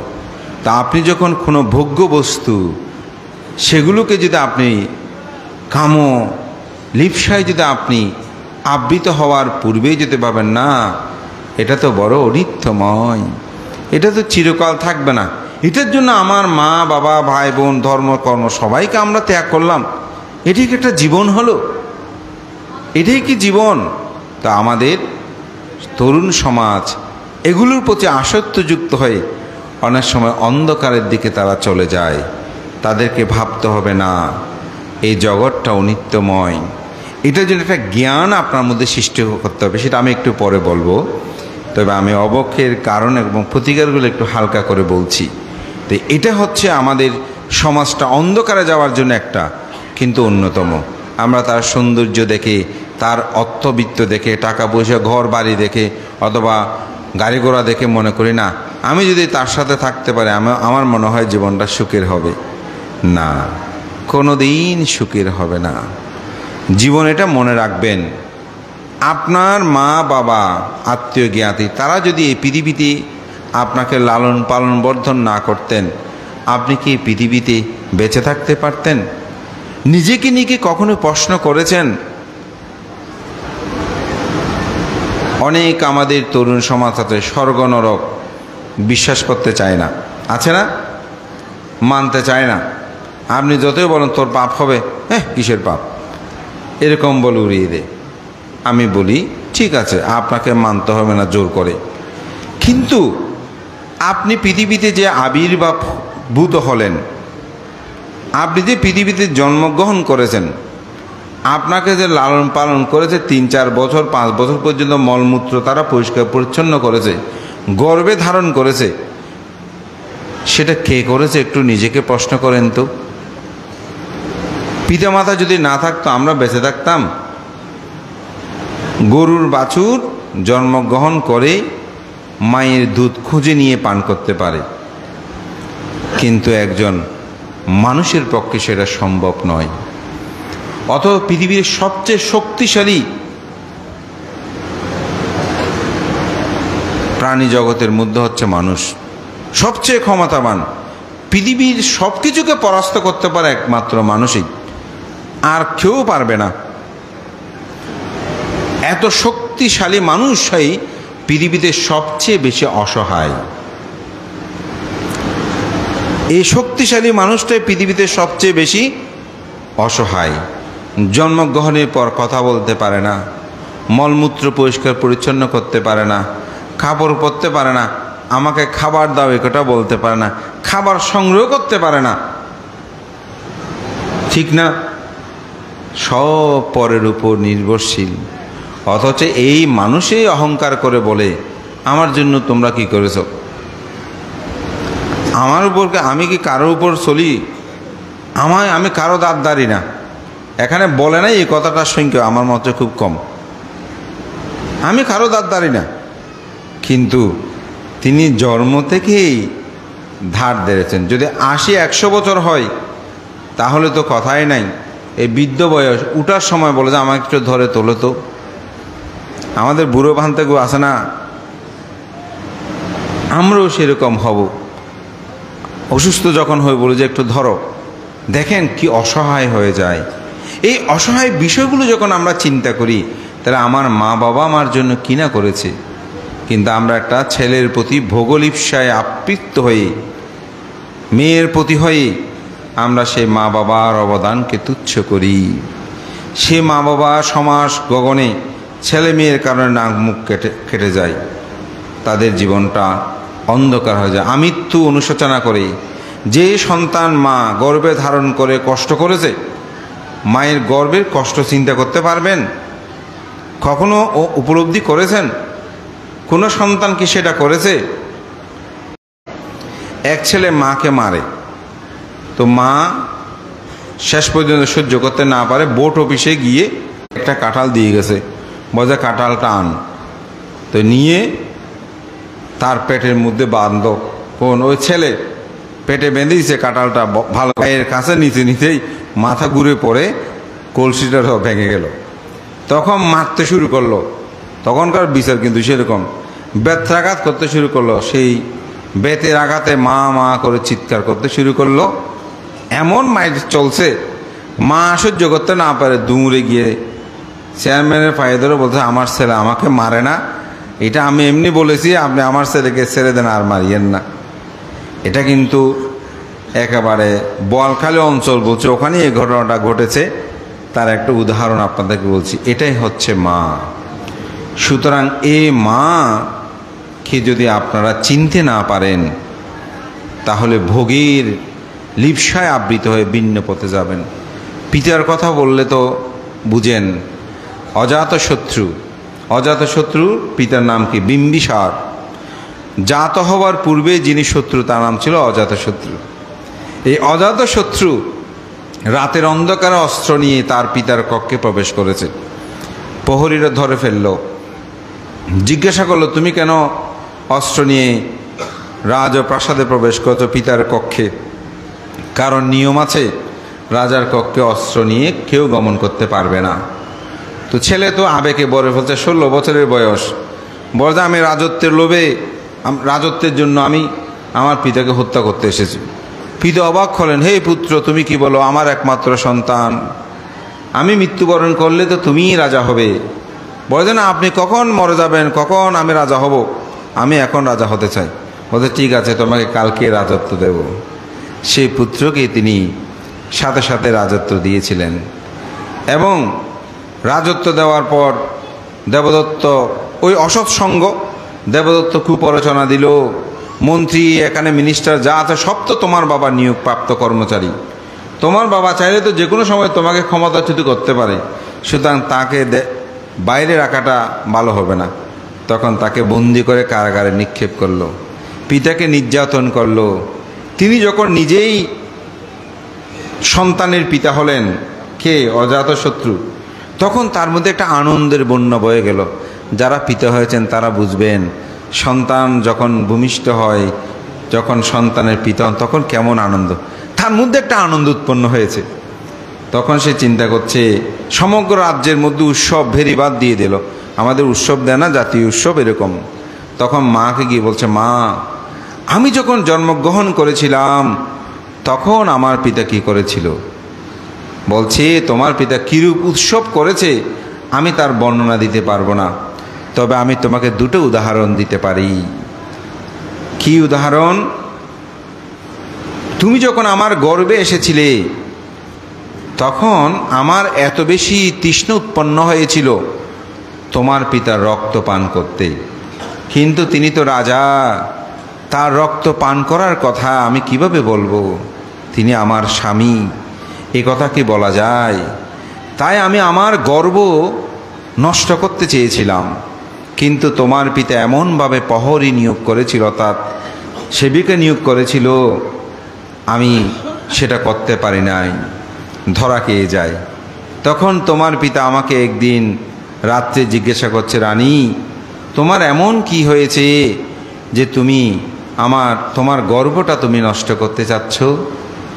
বলতে, রাজন, সে কথা আমাকে বলিয়ে না, আমি বলতে পারবো না। বলছে, না, তোমাকে বলতেই হবে, আমি আমার পুত্রের জন্য সব কিছু করতে রাজি আছি। আপনারা হয়তো অনেকে জানেন, আমাদের মাতৃজাতিরা যখন মাতৃকালীন সময় যেটা খেতে ইচ্ছে করে সেটা খেতে না পারলে নাকি তাদের খুব বেশি খারাপ লাগে। তো ওই জন্য ইনি এটা সহ্য করতে না পারে তৃষ্ণায় তিনি তার সন্তান গর্ভজাত নষ্ট করতে চেয়েছেন। তখন রাজা অনেক আকুতি মিনতি করে, বলে, তোমার বাবা আমাকে অনেক আকুতি মিনতি করাতে আমি বললাম আমার আপনার রক্ত পান করতে ইচ্ছে করছে। তখন তোমার পিতা বলছে, এটা একটা কথা বললে, আমার সন্তানের জন্য আমি রক্ত দিতে পারবো না। সাথে সাথেই তিনি কোমর থেকে ছুরি বের করে বাহু কেটে আমাকে রক্ত দিয়েছিল। আমি সেই রক্ত পান করে আমার মাতৃকালীন সময়ে তৃষ্ণা আমি নিবারিত করেছিলাম। এই জন্যই জন্ম হওয়ার আগে পিতার রক্ত পান করেছে বলে অজাতশত্রু নাম হয়েছে। অর্থাৎ জাত হওয়ার পূর্বেই যিনি শত্রু তাকে বলা হয় অজাতশত্রু। এভাবে বলে যে তোমার পিতা তোমাকে ভালোবাসত। তখন তার মধ্যে অনুশোচন উৎপন্ন হয়, আমি কি করলাম? আর একটু উদাহরণ বলি। কে বলছে, মা, তোমার বয়স যখন 7-8 বছর তখন তোমার হাতে একটা ফোস্কা উঠেছিল, সেটা যদি অস্ত্রোপচার করে অর্থাৎ অপারেশন করে তাহলে তুমি কান্নাকাটি করবে। সেজন্য তোমার পিতা মুখ দিয়ে চুচে চুচে সেই পুঁজগুলো বের করে নিয়েছে। অর্থাৎ ফোড়া উঠেছে যে সেটা যদি হাত দিয়ে টিপলে তো ব্যথা পাবে, সেজন্য মুখ দিয়ে চুচে চুচে তোমার পিতা তোমার পুঁজগুলো বের করে নিয়েছিল। সেগুলো পুত্রের শরীরের অংশ, এগুলো বাইরে ফেলা যাবে না, সেজন্য গিলে খেয়ে ফেলেছিল। এভাবেই তোমার পিতা তোমাকে ভালোবাসত। তখন তার মধ্যে অনুশোচন উৎপন্ন হয়, ওহো, আমি এটা কি করলাম। সেই সাথে হাতে রাত্রে যেতে চাইল, কিন্তু রাজনিয়ম আছে, রাত্রিকালীন সময়ে কোনো রাজা রাজপ্রাসাদ থেকে বের হতে পারে না। সারা রাত পিতার দর্শনের জন্য তিনি উদ্গ্রীব হয়েছিলেন। যখনই ভোর হলো সৈন্য সামন্ত গিয়ে তিনি কারাগারে গেলেন। সে রাজা বিম্বিসারের কারাগার, আপনারা অনেকেই দেখেছেন যারা বুদ্ধ হয়ে গিয়েছেন, কথিত আছে। সেখানে গিয়ে পৌঁছলেন। দুঃখের বিষয়, সেদিনেই তার পিতা রাত্রে মৃত্যুবরণ করে। তিনি পিতাকে আর জীবিত অবস্থায় দেখলেন না। এই অনুশোচনায় এই অজাতশত্রু জীবন অতিবাহিত হলো। পরবর্তী সময়ে জীবক অম্রকাননে গিয়ে তিনি বুদ্ধের ধর্ম কথা শুনেছেন। সাময়েপল সূত্র বুদ্ধ দেশনা করেছেন। অনেকে সেখানে শ্রোতাপত্তি স্থগিতগামী অনাগামী অরহত হয়েছেন, কিন্তু অজাতশত্রু কোনো মার্গজ্ঞান লাভ করতে পারেন নাই। তার একমাত্র কারণ ছিল তিনি পিতৃহত্যা করেছেন। তা আমি এজন্যই বলছি, আমাদের যারা ছেলে মেয়ে আছেন আমাদের পিতামাতাদের এরকম বিশাল অবদান, এগুলোকে আমরা একটু মনে রাখতে পারি না? আমরা কি এগুলোকে উপলব্ধি করতে পারি না?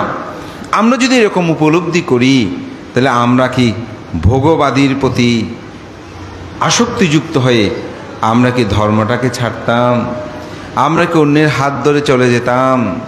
আমরা কি অসংযমী জীবনযাপন করতাম? কোনো দিনও নয়। এটাকে উপলব্ধি করবেন, এটাকে ভাববেন।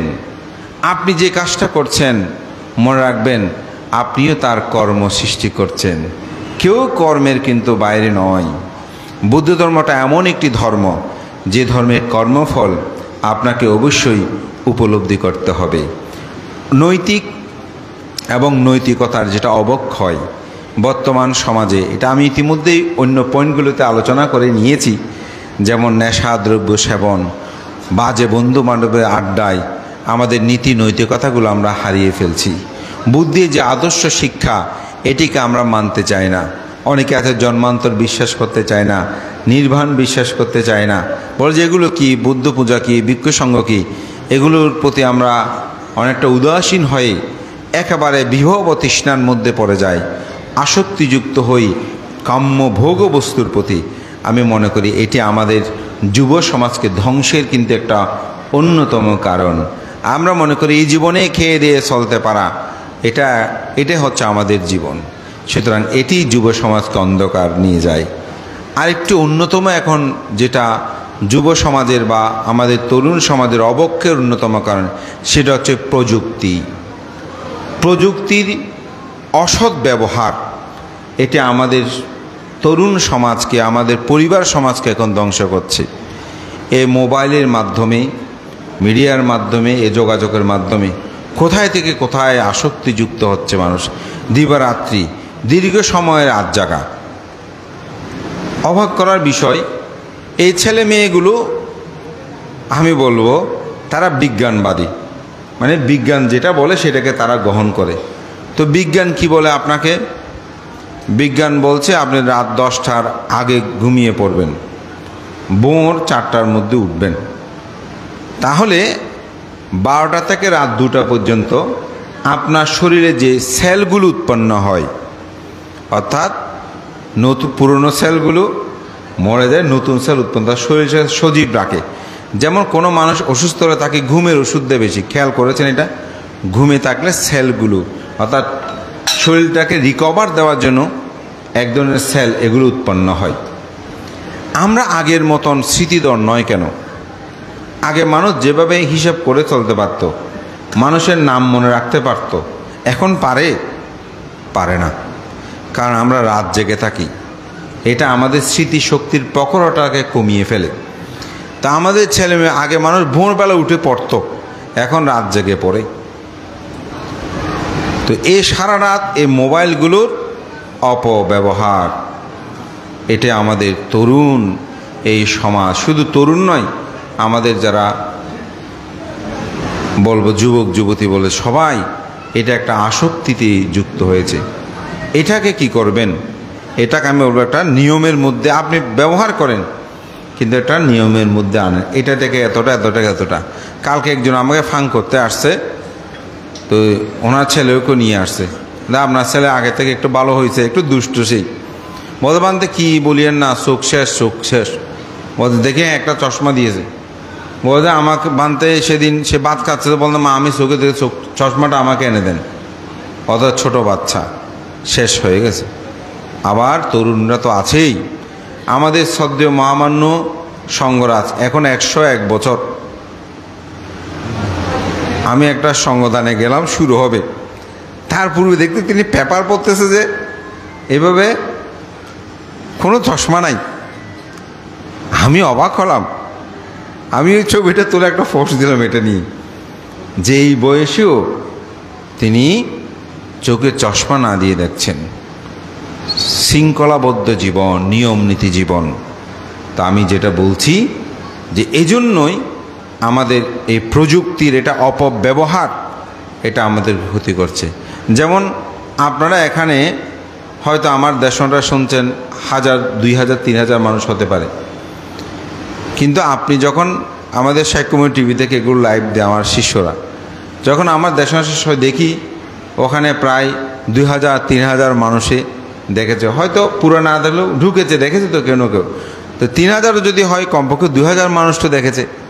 তাহলে এটা সৎ ব্যবহার হয়েছে না প্রযুক্তি? আমরা যে দেশনাগুলো করি এগুলো মাঝে মধ্যে আমার দেশনা আমি অনেক সময় শুনি, ভালো লাগে। ও আমি এই কথাগুলো বললাম, এটা এখানে আরও একটু কথা যুক্ত করা যেত, তাহলে আমি এখান থেকে শিক্ষাটা লাভ করছি। হয়তো অনেকেই আমার সাথে এখানে পড়ি, অনেকে বলতে ভান্তা আপনার সাথে দেখা হয়নি কোনো দিন, কিন্তু আমরা দেশনাটা শুনেছি, আমার ভালো লাগে, প্রতিদিন সকাল সন্ধ্যা আমরা শুনি। তাহলে প্রযুক্তি এটা সৎ ব্যবহার হচ্ছে না?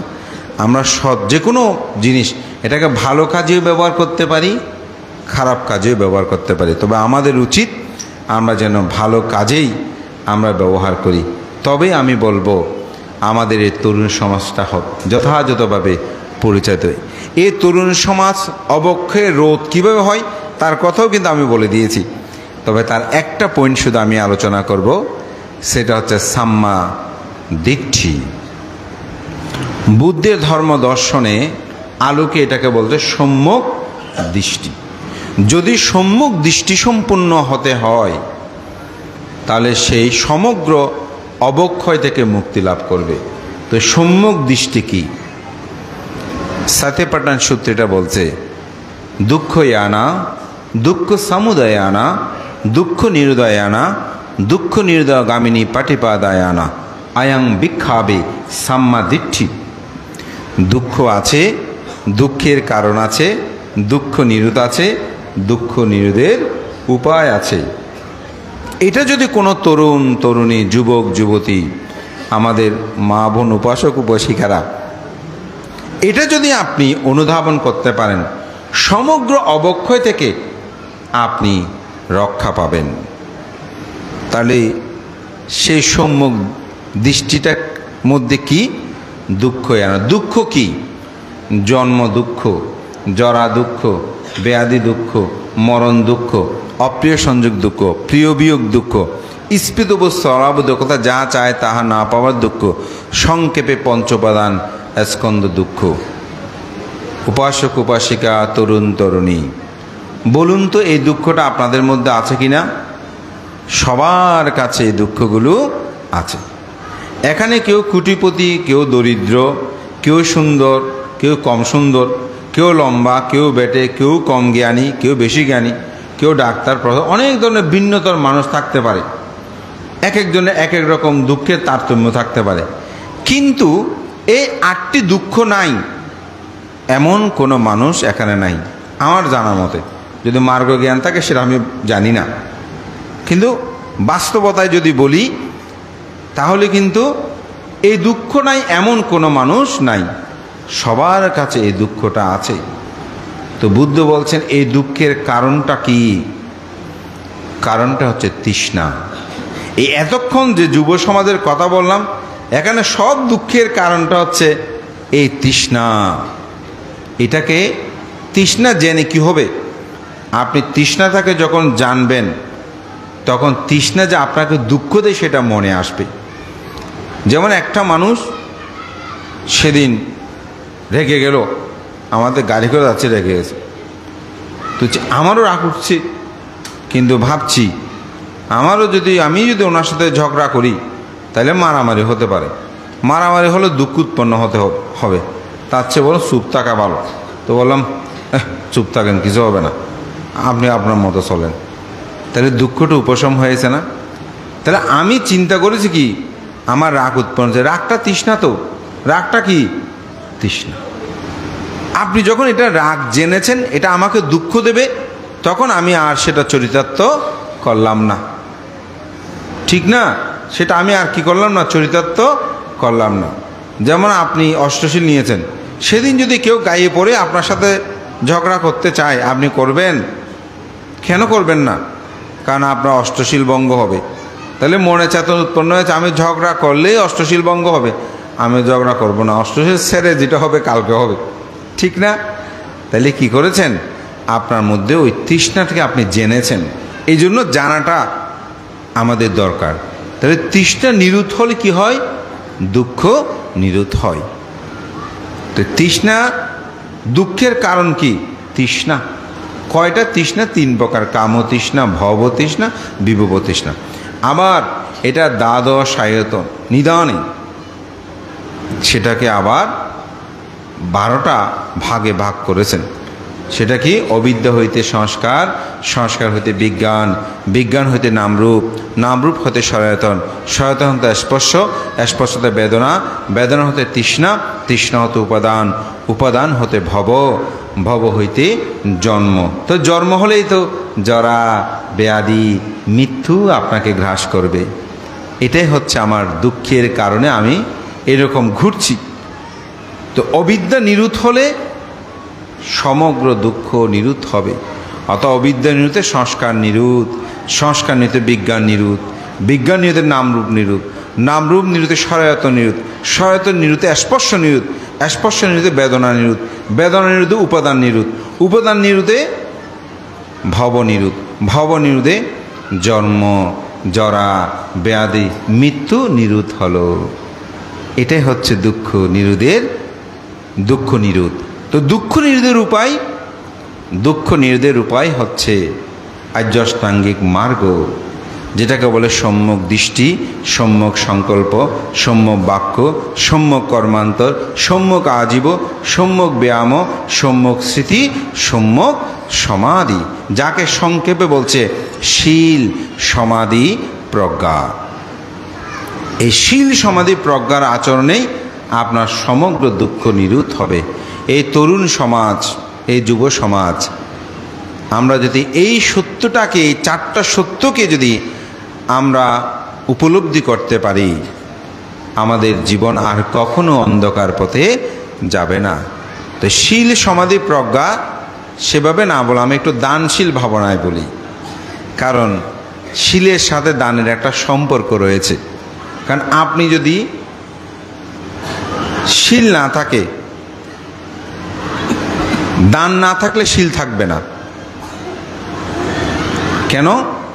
যেমন এই ফুলটা খুব সুন্দর, ভালো লাগছে আপনার, এটা নিতে ইচ্ছে করছে, কিন্তু এই ফুলটা আপনি পাবেন না যেহেতু আমার। তখন কি করতে হবে? চুরি করতে হবে। তো চুরি যখন করতে যাবেন তখন আপনার শিলভঙ্গ হবে না।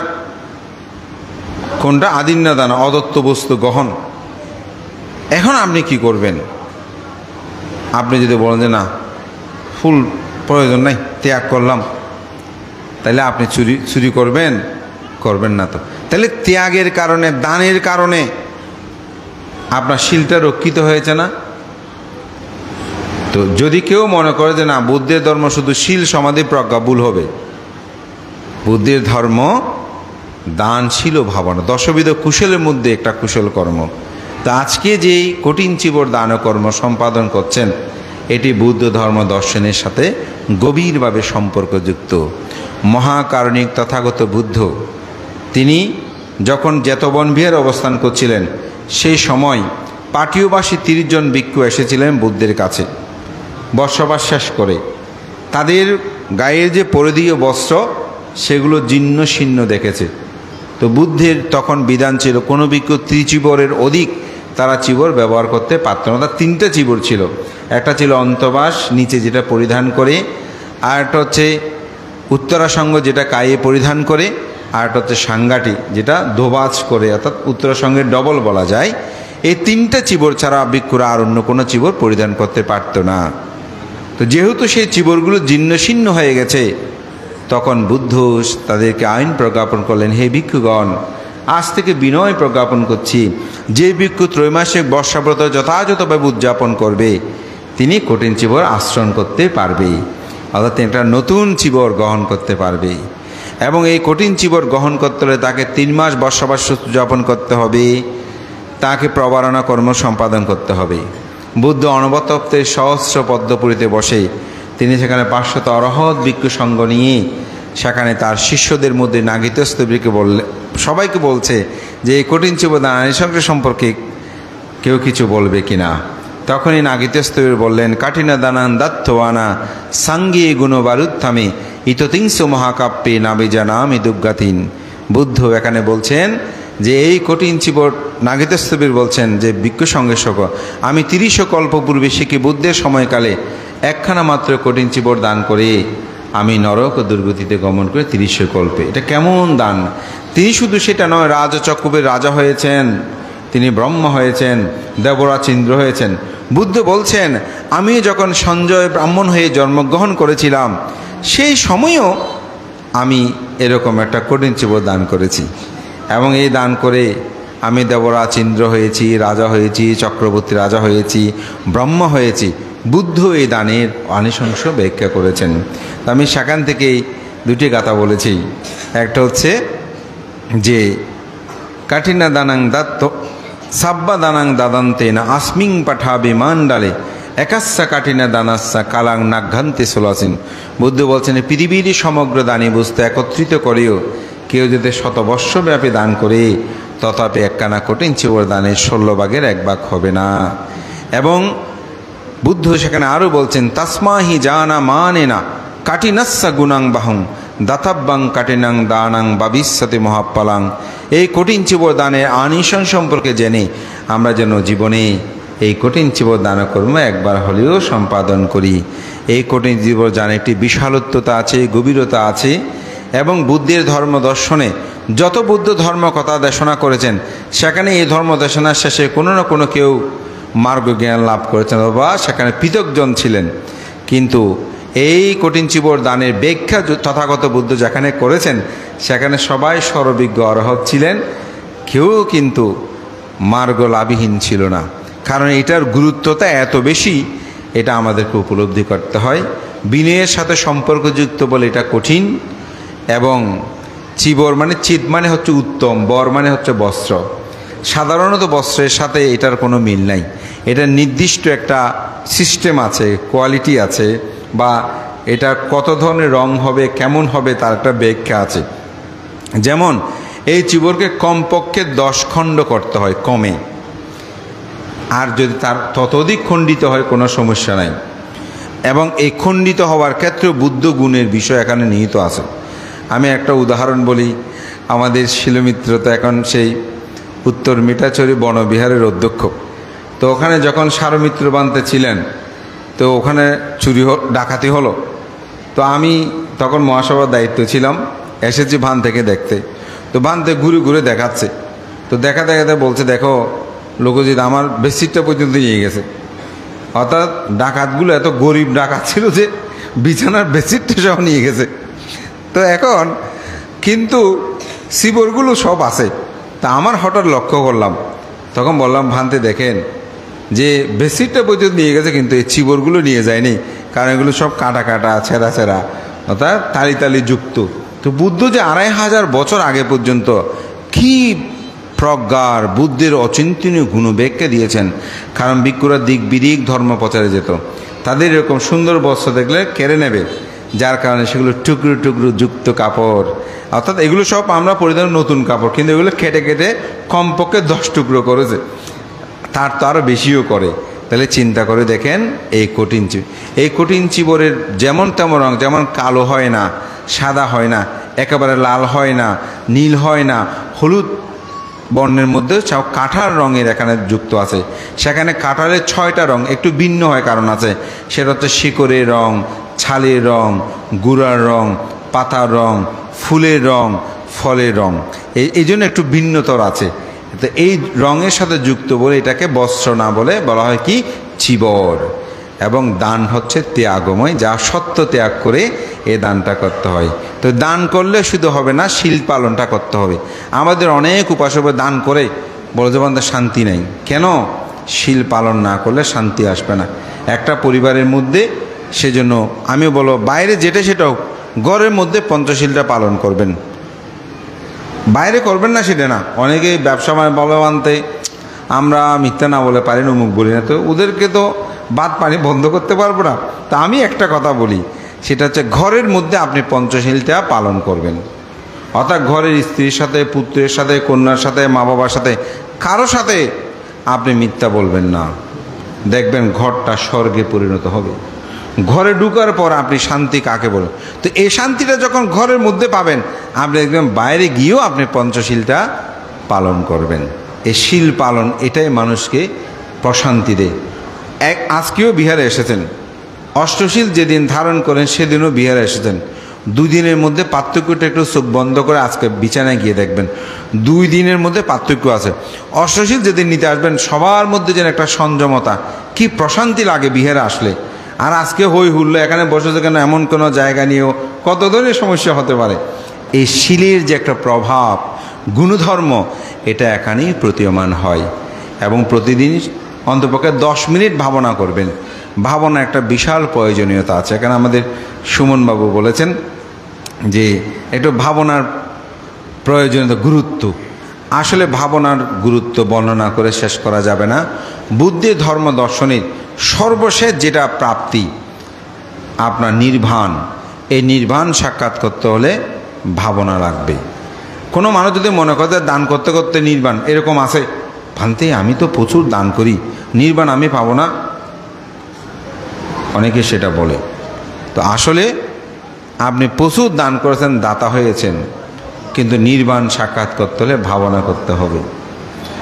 আবার অনেকে আছে শিল টিল পালন করেন না, শান্তি পাবেন না। পরিবারে যদি শান্তি চান, নিজের মনে যদি শান্তি চান, শিলময় জীবনযাপন করতে হবে। দেখেছেন কুকুর, একটা কুকুরের সম্পদের পরিমাণ $10 বিলিয়ন। পেপারের কর্নারে মাঝে মধ্যে লেখাগুলো থাকে, আপনাদের বিভিন্ন আমাদের দৈনিক জাতীয় পত্রিকা আছে না, একটা কচ্ছপ দেখলাম যে $2 মিলিয়ন মালিক। অর্থাৎ তার প্রভু মৃত্যুর সময় তার নামে উইল করে গেছে। এটাকে দেখভাল করার জন্য একজন বেতনদারি মানুষ থাকে, বেতন টেতন দিতে দিতে এগুলো চক্রবৃদ্ধি হারে বাড়তে বাড়তে এই $2 মিলিয়ন 5 মিলিয়ন মালিক হয়ে গেছে কে, এই কুকুর। আমি একবার চাঁদগাঁও আবাসিকে অনেক দিন আগে গিয়েছে এক উপাসকের বাসায়, তো দেখলাম একটা কুকুর। আমি বললাম উপাসক, খুব ক্যাস্টার বিদেশি কুকুর। আমি বললাম উপাসক, এত টাকা দিয়ে আপনি আবার এই কুকুর কখন আনেন? বলেন যে বান্দা এটা আমার কুকুর না, আমার শালিকার কুকুর। সে এখন অস্ট্রেলিয়াতে গিয়েছে, এখন আমার বাসায় রেখে গেছে, কিছুদিন থাকবে। ওদের বান্দা জানেন এই কুকুরের জন্য প্রতি মাসে 25,000 টাকা খরচ করে। এটা আজ থেকে প্রায় 18-19 বছর আগের কথা বলতেন। তখনকার 25,000 টাকা মানে চিন্তা করে দেখেন। বলতে সাবান নিয়ে আসে একেবারে অস্ট্রেলিয়া থেকে, অমুক থেকে সমুক থেকে। তো আমি চিন্তা করলাম এই কুকুর কিভাবে এত ভোগ সম্পদ পাচ্ছে, মানুষ হয়ে অনেকে পাচ্ছে না। তবে এরকম কুকুর হওয়া ভালো নাকি মানুষ হওয়া ভালো বলুন তো? হ্যাঁ, দ্বন্দ্বে পড়েছেন, কি বলেন? আমরা মানুষ শ্রেষ্ঠ দ্বীপ হয়ে দ্বন্দ্ব কি আছে? মানুষ হওয়া ভালো, কারণ কুকুর কুকুরেই থাকবে, সে কোনোদিন মানুষ হতে পারবে না। কিন্তু মানুষ কুকুরও হতে পারে, আবার মানুষের মতো মানুষও হতে পারে। তা আমরা তো মানুষের মতো মানুষ হব, কুকুর চেয়ে শ্রেষ্ঠ না? দুর্লভাসাং মানুষ সত্যাং খাওয়ানো পারাও দুর্লভ। এই মানব জন্ম দুর্লভ না? কুকুর তো কুকুর, সে কুটি থাকা সেবা পাক, কিন্তু সে কুকুরেই থাকবে। তো এটার কারণ কি? কারণ এই কুকুর অতীত জন্মে, আমরা যেহেতু জন্মান্তর বিশ্বাসী, সে অনেক দান করেছে কিন্তু শিল পালন করে নাই, যার কারণে সেই তির্যকুল উৎপন্ন হয়েছে। কিন্তু দান করে যে ভোগ সম্পদ পাবে না, আমরা বলছি না যুগে যুগে যুগক্ষয় হবে, কিন্তু এই ভোগ সম্পদ আপনি লাভ করবেন। সুতরাং আপনি কুকুর হয়ে জন্মগ্রহণ করলেও সেখানেই আপনি ফল লাভ করবেন। এই কারণে শিলের গুরুত্বটাকে উপলব্ধি করবেন। আপনার যে কোনো পুণ্যকর্ম করার আগে শিল কেন গ্রহণ করেন? কারণ যে দানটা আপনি ভোগ করবেন সেটা যেন শিলময় জীবনযাপনে আপনি ভোগ করতে পারেন।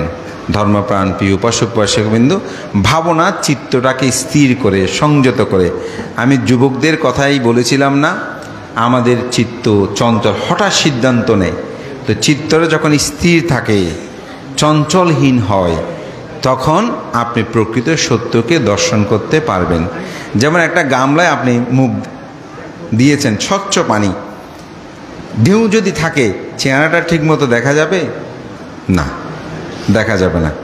কিন্তু আপনি যখন পানিটাকে স্থির হবে তখন আপনার চেহারা স্বচ্ছভাবে দেখা যাবে।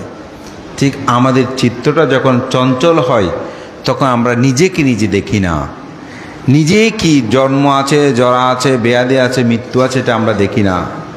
কিন্তু আমার চিত্ত যখন স্থির হয়, ওই যে পানি যেমন স্থির হয়েছে, নিজেকে খুব স্বচ্ছভাবে দেখছে আসলে আমি কি, ঠিক যার চিত্তটা যখন স্থির হয় তখন তিনি দেখে এই জগৎ অনিত্য, এই জগৎ দুঃখময়, এই জগৎ অনাত্মা।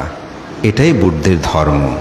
এটা যার মধ্যে থাকবে তিনি কখনো বিপদগামী হবে না, তিনি কখনো অন্ধকারে যাবে না, তিনি কখনো মিথ্যা দৃষ্টি আবদ্ধ হয়ে নিজের স্বধর্মকে তিনি ত্যাগ করবে না। আমাদের সবার উচিত বুদ্ধের এই সুদুর্লভ ধর্মকে আমরা যেন অনুধাবন করি।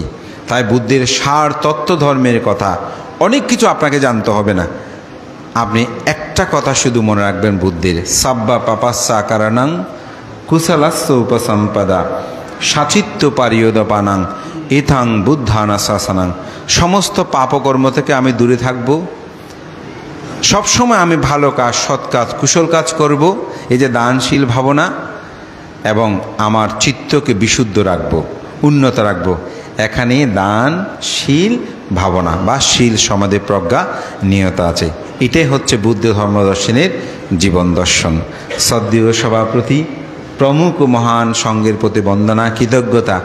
এখানে যে ভিক্ষু সংঘ আছে তারা সকলেই পণ্ডিত জ্ঞানী, তারা যে আমাকে সময় দান করেছেন তার জন্য সঙ্গের প্রতি কৃতজ্ঞতা জানাচ্ছি।